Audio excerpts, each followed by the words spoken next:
Sean bienvenidos a nuestra cita con Dios, en la cual aprenderemos a través de la Escritura, la cual es nuestro manual de vida.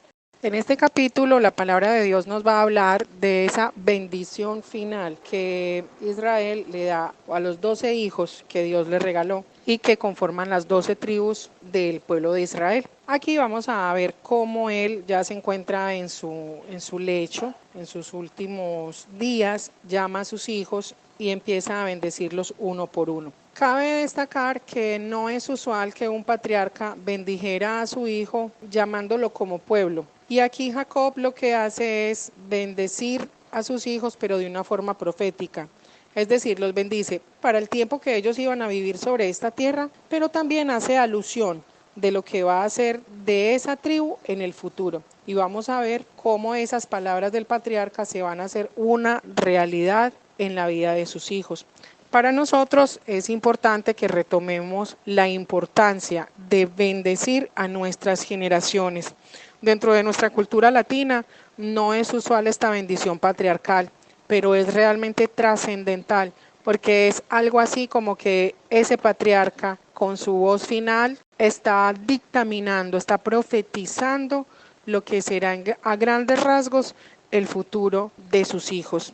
Aquí vemos que al primero que llama es a Rubén, el primero que había nacido, pero también es el que pierde el derecho primordial de la primogenitura por haberse acostado con una de las concubinas de Israel. Por eso Israel acá le está diciendo que es impetuoso como las aguas. Pierde la primogenitura por este pecado que hizo contra su padre y por lo tanto pues no era digno ni era capaz de llevar las riendas, de ser el líder dentro del pueblo de Dios, pues una persona que ni siquiera podía controlar sus impulsos más básicos, pues obviamente no era la persona más indicada para llevar esa carga sobre sus lomos. Después de Rubén, los que siguen son Simeón y Leví. Estos también pierden el derecho a ocupar el lugar del primogénito porque son los que determinan asesinar a tantas personas en aquella ciudad donde saquearon, incluso se llevaron las mujeres, se llevaron todo porque un morador de esa ciudad había violado a su hermana Dina.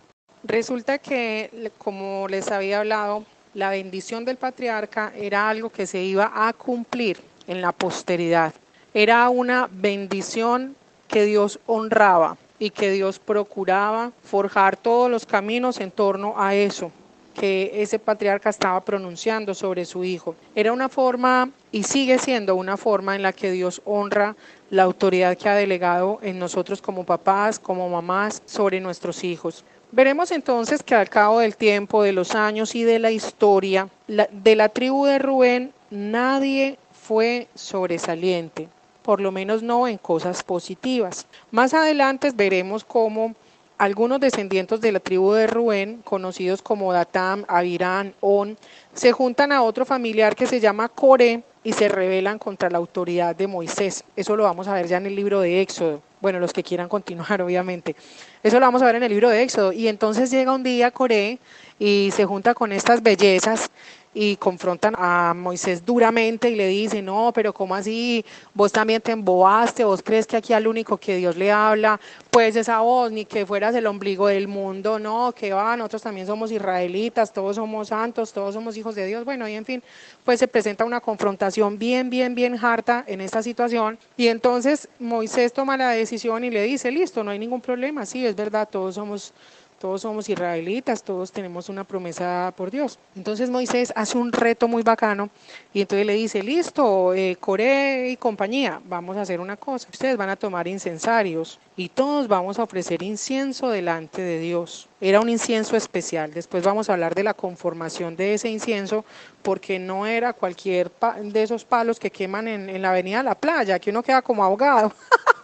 No, esto era algo supremamente exquisito, era una ofrenda fragante delante de Dios y había instrucciones muy específicas de quiénes debían ofrecer ese incienso. Resulta que en medio de esto Dios se enoja porque Coré y los amiguitos estos estaban ofreciendo incienso y al final eso termina en una mortandad tremenda y muere mucha gente de la tribu de Rubén. Esa historia, el principio, cuando se revelan, está en Números capítulo 16, del 1 al 3. Y al finalizar el capítulo, en los versículos 31 y 34, muestra cómo, nos enseña la Biblia cómo por causa de esa rebelión contra la autoridad de Moisés, muchos descendientes de Rubén mueren. Después de eso, ya en el trasegar de Israel por el desierto, que para los que no saben, Israel hizo un viaje que duraba 40 días, lo tuvo que hacer en 40 años por la rebeldía de su corazón. Entonces resulta que cuando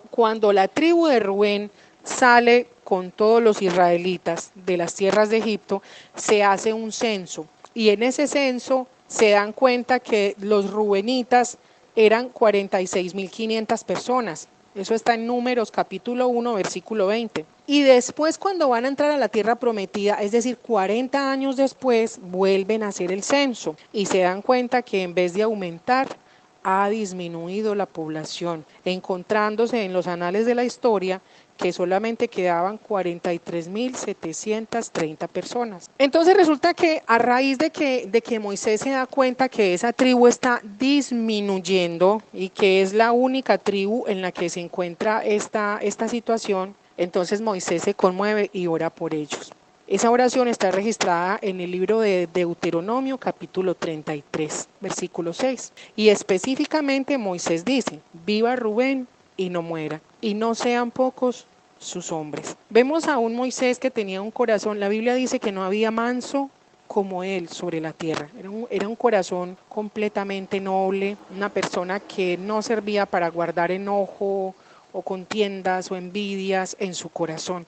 Por algo fue el que Dios escogió para sacar a su pueblo de esclavitud. Más adelante, ya cuando empiezan a hacerse toda esta repartición de las tierras, que eso es en el libro de Josué, entonces los rubenitas dicen, no, Josué, yo no quiero estar ahí con todo este montón de gente, a mí me hace el favor y me da una tierra como más lejitos de ellos, ¿cierto? No, yo no me quiero complicar la vida con ese montón de familias, sobrinos, primos, no, ¿qué va esos cuentos? A mí me hace el favor y me deja ahí antes de cruzar el río, yo me quedo ahí y pues si hay que pelear con ustedes, hermano, pues hágale, yo le presto mis guerreros y todo, pero yo no quiero andar como revuelto con ustedes.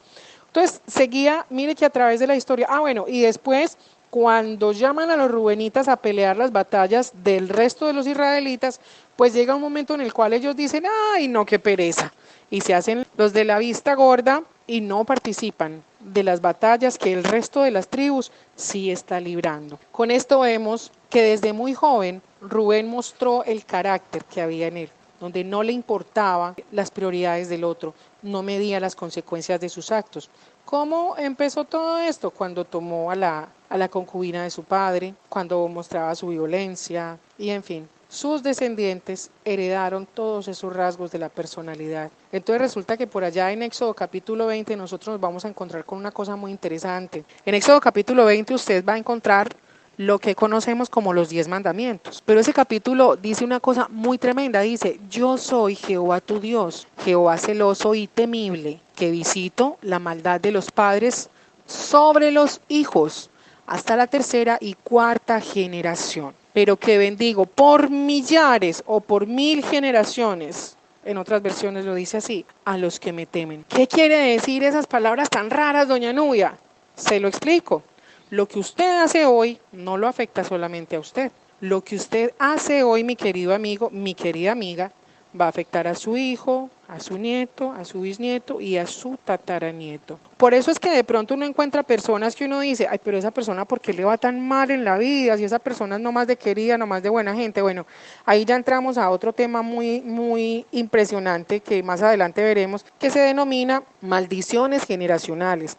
Es como alguien puede heredar para bien o para mal esa herencia espiritual de lo que hayan hecho bueno o malo nuestros ancestros.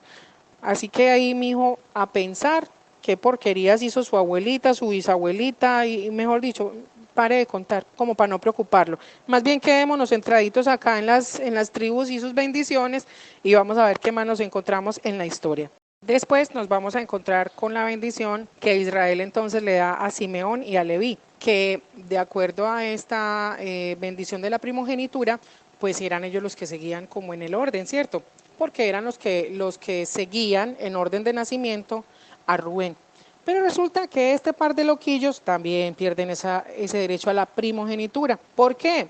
Porque por allá se enloquecieron, porque habían violado a Dina, la hermana de ellos, mataron un montón de gente, tuvieron que salir huyendo para otro lugar y con eso deshonraron toda la línea patriarcal que representaba la casa de Israel. Entonces, por eso, cuando veíamos el capítulo inmediatamente anterior, dijimos que Israel había decidido adoptar a Efraín y Manasés y darles el derecho de primogenitura.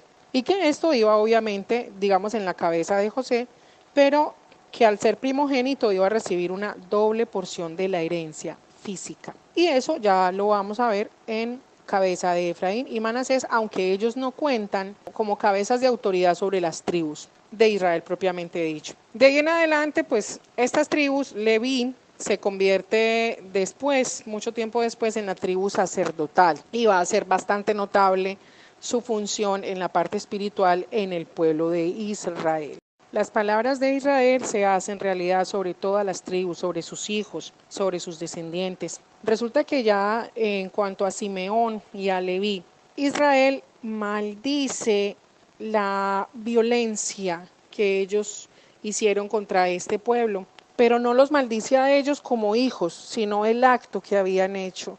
Es como cuando usted dice, ay no, de vos me cae súper bien, pero es que yo no soporto esa grosería tuya. Sí, o sea, usted no está diciendo no soporto a esta persona en su totalidad. No, simplemente usted está diciendo específicamente qué es lo que le molesta de esa persona. Bueno, eso era lo que estaba diciendo Jacob, en este caso, Israel. Más adelante vamos a ver que Simeón se convierte en una de las tribus más pobres de Israel y esto en gran medida sucede porque ellos les entregan unas tierras desérticas, áridas, que incluyen el desierto del Negev, y sus tierras estaban mezcladas dentro del territorio de Judá. Esto hace que ellos pues obviamente no tengan la posibilidad de tener unos buenos terrenos para ni sistemas de riego para sus ganados, ni para cultivos, ni para nada. Y pues eso empieza a empobrecer a esta tribu. Pero la verdad es que nuestros actos traen consecuencias. Y la consecuencia se está empezando a ver sobre estas tribus. Los levitas, como hablábamos en días pasados, tampoco reciben grandes extensiones de tierra como herencia.